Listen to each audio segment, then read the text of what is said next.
Terima kasih. Anda masih bersama kami di Indonesia Bar. Anda masih ditemani saya Irfan Budiawan. Pemirsa, Anda pun dapat ikut bergabung berinteraksi bersama kami di line interaktif kami 022 820 40425 atau bisa Anda lihat di layar kaca Anda. Dan kita masih berbincang dengan tema babak baru Rizik Syihab. Dan kita ketahui Rizik Syihab saat ini telah ditahan di Polda Metro Jaya dengan beberapa pasal yang disangkakan kepada Rizik Syihab atau HRS. Lantas lebih jauh melihat pasal yang disangkakan seperti apa, Pak Idil, kita melihat beberapa pasal tampaknya cukup banyak nih yang akan juga diterapkan oleh penyidik kepada HRS ini. Beberapa pasal diantaranya adalah ini soal wabah penyakit, lalu juga soal kekarantinaan kesehatan, kekerumunan, bahkan juga melawan petugas. Nah ini bagaimana melihat pasal-pasal yang disangkakan ini dan cukup efektifkah akhirnya juga dalam tanda kutip agar tanggung jawab HRS ini betul-betul bisa diambil lah seperti itu? Ya, pertama-tama saya harus mengatakan bahwa yang harus dilakukan oleh kepolisian negara dalam konteks ini adalah bahwa pasal itu memang harus bersifat objektif ya. Oke. Bahwa pasal-pasal yang kemudian dikenakan ke HRS itu betul adalah kaitan dengan kesalahan beliau sebagai orang yang bertanggung jawab dalam konteks itu. Nah, yang kedua tentu saja adalah bahwa ketika sudah dipasalkan dengan berbagai aturan seperti itu, maka menurut saya harus menerima dengan segala lapang dada. Artinya bahwa tentu saja apa yang dilakukan oleh kepolisian negara dalam konteks ini harus dilihat bahwa itu bukanlah sesuatu yang hanya untuk menuduhkan saja gitu, maksud saya ya. But itu serius dilakukan. Ada bukti-bukti yang kemudian disampaikan. Ya katakanlah misalnya soal kerumunan, jelas memang ada kerumunan di sana. Lalu soal tentang melanggar kesehatan ya juga sama, karantina kesehatan juga sama. Bahkan beberapa waktu lalu kan memang seperti misalnya kayak masker itu disediakan oleh negara dalam untuk para kerumunan dan lain sebagainya. Dan soal melanggar petugas ataupun melawan petugas, saya pun sebenarnya juga pernah melihat videonya. Oke, baik, kita tahan dulu, pernah melihat videonya, boleh nanti diceritakan Pak Idil. Kita angkat dulu telepon yang sudah bergabung bersama kami. Halo, selamat pagi. Selamat pagi, Assalamualaikum Bang Irfan. Waalaikumsalam warahmatullahi wabarakatuh. Pak Herlan, silakan dengan komentar Anda, singkat saja. Ya, kan di depan hukum, di dalam Undang-Undang Dasar 45, Pasal 27, semua warga negara di depan hukum, kedudukannya sama. Ya, silakan Pak Herlan. Ya, ada aliran sebentar. Ya, baik. Boleh didengarkan melalui telepon saja, Pak Herlan, silakan. Iya, ya. Ya. Silakan bisa langsung berbicara, Pak Herlan.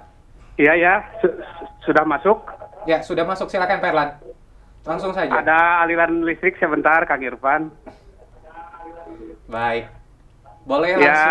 Ya, harapan kami, kan semua warga negara tadi dikatakan di depan hukum sama. Yang pertama mungkin pemerintah ini belum selesai masalah COVID-19. Lalu pilkada baru selesai. Lalu bencana di mana-mana. Datang kegaduhan politik. Nah ini kan meresahkan masyarakat. Sedangkan Rizik Syihab itu mengatasnamakan agama. Yang mana agama itu artinya kan tidak agama kacau. Artinya tidak kacau ini membuat kegaduhan mungkin. Tuduhannya ini berlapis. Mudah-mudahan pihak berwajib, baik pihak keamanan maupun yudikatif ini semaksimal mungkin untuk memberikan efek gerak untuk semua lapisan masyarakat, terutama organisasi keagamaan, organisasi kemasyarakatan, dan organisasi pendidikan, dan lain sebagainya termasuk organisasi keolahragaan. Mudah-mudahan tidak ada kegaduhan-kegaduhan lagi. Negara kita aman, tentram, baldatun, toibatun, warobun, gopur, gemah, ripa, repeh, rapi, silih asah, silih asih, dan silih asih. Itu harapan kita, Kang Irfan. Terima kasih Pak Herlan atas komentar Anda. Selamat pagi. Ya, ini Pak Herlan langsung tadi menyatakan bahwa warga sama di mata hukum seperti itu, dan juga harapan terutama agar negara ini juga damai. Melihatnya seperti apa komentar dari Pak Herlan tadi, Pak Aidil? Sepakat. Ya, siapapun ya, ketika memang dia memang warga negara Indonesia, maka sudah jelas dalam Undang-Undang Dasar kita semuanya adalah sama di depan hukum. Tidak ada siapapun. Bahwa ada perlindungan yang bersifat masif misalnya, katakanlah, karena memang kita tahu HRS itu kan banyak didukung oleh masyarakat, terutama umat Islam ya, tertentu begitu. Ya, itu sebagai bentuk dari dukungan moral, tetapi itu tidak kemudian membatalkan posisinya sebagai orang Indonesia yang bersamaan kedudukannya di depan hukum. Maka saya katakan tadi, ketika memang pasal-pasal itu kemudian dibebankan kepada beliau secara objektif, tentu saja itu harus diterima secara lapang dada. Ya, pasal karantina, termasuk perlawan hukum tadi ya, dan lain sebagainya. Jadi saya pikir itu memang harus diterima secara lapang dada. Jadi tidak bertentangan dengan apa yang disampaikan oleh Pak Herlan tadi begitu.